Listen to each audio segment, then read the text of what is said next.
క్రైస్తవులకు ఉండేటియే 2-3 పండుగలు. అండ్లా క్రిస్మస్సే పెద్ద పండుగ. చర్చిల కాడ ఇంటి ముంగట క్రిస్మస్ చెట్లు స్టార్లు పెడతారు. రంగురంగుల కరెంటు బుగ్గలతోని షింగారిస్తే మస్త్ అనిపిస్తాయి చూస్తానికి. కేకులు కోసుడు, క్రిస్మస్ తాత గిఫ్టులు వంచుడు, ప్రార్థనలు జోరుంటదబ్బా. దానికి ఇంకా టైం ఉంది కానీ ఎల్బీ స్టేడియంలా సర్కారోళ్ళు ఇయాలనే సంబరాలు చేసిండ్రు. మరి చూద్దాం పాండ్రి.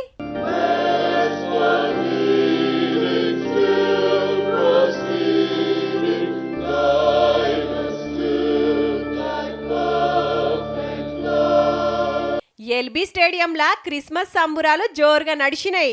సర్కార్ తరపున పండుగ దావత్ ఇచ్చిండు CM Revanth Reddy sir. Cake cutting చేసి పిల్లలకు గిఫ్టులు వంచిండు. వచ్చే బేస్తారమే పండుగ. 4 రోజుల ముందే గిట్లా పండుగ శుభాకాంక్షలు చెప్పిండన్నట్టు. 4 కోట్ల తెలంగాణ ప్రజలకు ఈరోజు శాంతిని అందించడమే కాకుండా సంక్షేమ పథకాలను ఈరోజు పేదలకు చేరవేస్తున్నాము. అందుకే డిసెంబర్ మాసము మాకు పేద ప్రజలకు తెలంగాణ సమాజానికి మిరకల్ మంత్ అని నేను అందుకోసమే అధికారికంగా ఈ వేదిక మీద